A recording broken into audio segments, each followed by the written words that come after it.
بسم اللہ الرحمن الرحیم ربش رحلی صدری ویسر لی امری واحلل عقدۃ من لسانی یفقہوا قولی صلی اللہ علی حبیبہ محمد وآلہ وسلم۔ السلام علیکم احباب صدق و وفا، امید کرتا ہوں آپ تمام خیریت و عافیت سے ہوں گے اور اللہ سبحانہ تعالیٰ کی قربتوں کو سمیٹ رہے ہوں گے۔ آج کا ہمارا موضوع ہے کہ نماز کو کس طریقہ سے ظاہری و باطنی حضوری قلب کے ساتھ ادا کیا جائے۔ سب سے پہلے یہ سمجھ لیجئے کہ حضوری قلب کیا ہوتا ہے۔ حضوری قلب یہ ہے کہ کسی بھی انسان کا دل قلب اللہ کی ذات کی طرف اتنا متوجہ ہو جائے کہ اس کو اپنی ذات کی بھی خبر نہ رہے، تو اس کو ہم حضوری قلب کہتے ہیں۔ احباب، ایک اہم نقطہ یاد رکھیں، سالک پر حالت نماز کے علاوہ کسی بھی رنگ میں کوئی کیفیت یا حضوری قلب کے معاملات اگر کھلتے ہیں تو اس کا تعلق فیضان ولایت سے ہوتا ہے، یعنی کہ اللہ سبحانہ تعالیٰ اسے اپنے اولیاء کو جو وہ قرب عنایت کرتا ہے اس کے ذریعے سے نواز رہا ہوتا ہے۔ لیکن یاد رکھیں، اگر کسی سالک کو حالت نماز میں کوئی کیفیت یا حضوری قلب کے معاملات نصیب ہو جائیں تو اس کا تعلق فیضان نبوت سے ہے، یعنی کہ اللہ سبحانہ تعالیٰ اس کو اپنا وہ قرب خاص عنایت کرتے ہیں جو کہ انبیاء کے لیے مخصوص ہے، اور اس سالک پر وہ اگر معاملہ وارد ہو جاتا ہے تو اس کی وجہ فقط امت محمدیہ میں ہونا ہے، کیونکہ امت محمدیہ کو حضور نبی کریم صلی اللہ علیہ وآلہ وسلم کے صدقے میں یہ خاص تحفہ عنایت کیا گیا۔ کیونکہ حضور نبی کریم صلی اللہ علیہ وآلہ وسلم کا فرمان علی شان ہے، نماز مومن کی معراج ہے۔ معراج وہ خاص معاملہ ہے جس کا آغاز ہی حضور نبی کریم صلی اللہ علیہ وآلہ وسلم کے صدقے امت محمدیہ کو نصیب ہوا، اور امت محمدیہ کو معراج کی کیفیت نماز کے ظاہری و باطنی حضوری سے ہی حاصل ہوتی ہے۔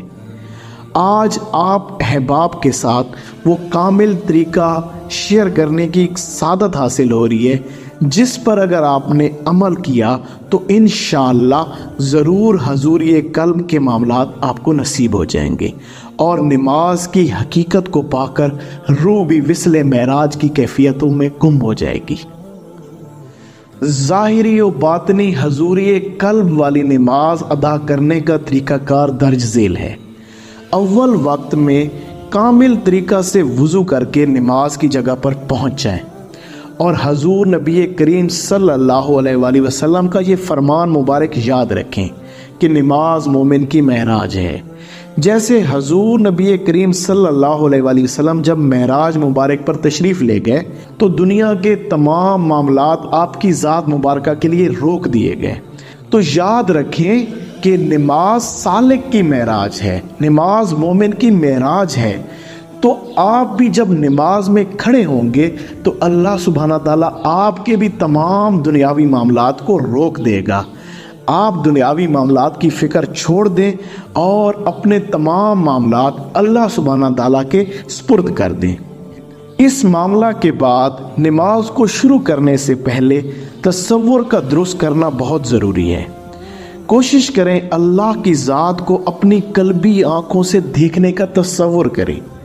اگر یہ تصور قائم نہ ہو تو خانہ کعبہ کو اپنے سامنے تصور کریں، مقام ابراہیم کو سینہ کے بالمقابل تصور کریں، اور اس کے ساتھ یہ تصور کریں کہ اللہ سبحانہ تعالیٰ میرے قلب کا مشاہدہ کر رہا ہے، میری نیت، سوچ اور اخلاص کیسا ہے، اللہ سبحانہ تعالیٰ اس کا مشاہدہ کر رہا ہے، اور اپنے قدموں کو پل صراط کے اوپر محسوس کریں، اور یہ محسوس کرنے کی کوشش کریں کہ جنت یعنی کہ اللہ کا قرب آپ کی دائیں طرف ہے، اور دوزخ یعنی کہ اللہ سے دوری آپ کے بائیں طرف ہے، اور اسی نماز کی بنیاد پر یہ فیصلہ ہونا ہے کہ کیا آپ کو ہمیشہ کی قربت دی جائے یا ہمیشہ کی دوری آپ کا مقدر ہے۔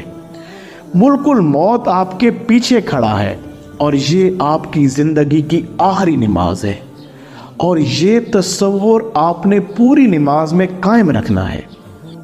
اس کے بعد درجہ احسان کی تکبیر کہیں، یعنی کہ اللہ سبحانہ تعالیٰ کو آپ دیکھ رہے ہیں یا اللہ آپ کو دیکھ رہا ہے، اس کی تکبیر کہیں۔ قرات کے اوپر غور و تدبر ہونا چاہیے، نماز کے ایک ایک جملے کو تصور میں لا کر اس کے اوپر تفکر تدبر کریں، جیسے کہ الحمدللہ رب العالمین، میرا مالک وہ ہے جو تمام عالمین کا، جتنے بھی اس کائنات کے اندر عالمین ہیں، میرا مالک ان تمام کا پالنے والا ہے۔ اس چیز کو اپنے تصور میں لائیں۔ اگر آپ کا پہلا تصور درست طریقے سے قائم ہوگا تو یہ تصور کرنے میں آپ کو بہت آسانی ہوگی۔ پھر عاجزی والا قیام ہو، بہت ہی عجز و انکسار کے ساتھ اللہ کی بارگاہ میں کھڑے ہوں۔ رکوع بہت تواضع والا ہو، بڑی تواضع کے ساتھ، بڑی آہستگی کے ساتھ رکوع میں جائیں اور بڑے ہی خشوع و خضوع کے ساتھ رکوع کریں۔ پھر سجدہ بڑا خشوع و خضوع والا ہو، بڑی محبت والا سجدہ ہو۔ یہ تصور میں لائیں کہ آپ اللہ کی رحمت کی گود میں سجدہ کر رہے ہیں۔ جیسے کسی ماں کی گود میں بچہ سر رکھ دیتا ہے، ایسے ہی آپ نے اللہ کی رحمت کی گود میں اپنا سر رکھ دیا اور وہاں پر اللہ کی حمد و ثنا کی۔ اگر آپ نے استقامت کے ساتھ اس طریقے سے نماز پڑھنے کی کوشش کی تو بہت ہی جلد آپ کو حضوری قلب والی نماز نصیب ہوگی، اور ایسا حضوری قلب نصیب ہوگا کہ جس کو آپ نے کبھی سوچا بھی نہیں ہوگا۔ علامہ محمد اقبال رحمۃ اللہ علیہ نے بھی اسی کے اوپر، اسی معاملات کے اوپر بڑے خوبصورت انداز میں کلام فرمایا۔ تیرا امام بے حضور، تیرا امام بے حضور، تیری نماز بے سرور، ایسی نماز سے گزر، ایسے امام سے گزر۔ علامہ اقبال رحمۃ اللہ علیہ بھی یہی نقطہ سمجھا رہے ہیں، یہی پیغام دے رہے ہیں کہ تمہارا امام وہ خود حقیقت نماز کو جانتا ہی نہیں، تو کسی ایسے امام کو تلاش کر جو حقیقت نماز کو جانتا ہو، جو حضوری قلب والی نماز کو جانتا ہو۔ بھائی تیرا امام ایسا ہے جو خود بے حضور ہے، تو وہ تمہیں کیسے حضوری تک لے کر جائے گا؟ لہٰذا تمہاری نماز بھی بے سرور ہے، اس میں کوئی سرور نہیں، اس میں کوئی کیفیت نہیں، کوئی اللہ کا وصل نہیں، کوئی معراج نہیں ہو رہی۔ لہٰذا اسی لیے تمہیں وہ نماز میں معراج کی کیفیت نصیب نہیں ہو رہی۔ لہٰذا ایسے امام سے گزر اور کسی حقیقی امام برحق کو تلاش کر جو تجھے ایسی نماز کی حقیقت سے آشنا کر دے۔ الحمدللہ آج میں نے آپ احباب کے سامنے وہ خاص بزرگوں کا طریقہ رکھ دیا کہ کس طریقے سے کامل طریقے سے ظاہری و باطنی نماز کو ادا کیا جائے، کس طریقے سے ظاہری و باطنی حضوری قلب والی نماز کو ادا کیا جائے، اور معراج کی اس کیفیت کو اپنے اندر، اپنی ذات میں، اپنے حال میں اتارا جائے۔ آپ نے کوشش کرنی ہے کہ آج کے بعد اس طریقے سے نماز ادا کرنے کی کوشش کرنی ہے۔ جب بھی ایسی نماز ادا کریں اور اس کے بعد اگر آپ کو کوئی بھی اللہ سبحانہ تعالیٰ آپ پہ کرم کرتا ہے تو آپ نے ضرور ہمیں بتانا ہے کہ آپ نے نماز کے بعد کیسے معاملات پائے۔ انشاءاللہ تعالیٰ العزیز اللہ سبحانہ تعالیٰ کی ذات اپنا کرم ضرور آپ پہ اتارے گی۔ جزاک اللہ۔ السلام علیکم۔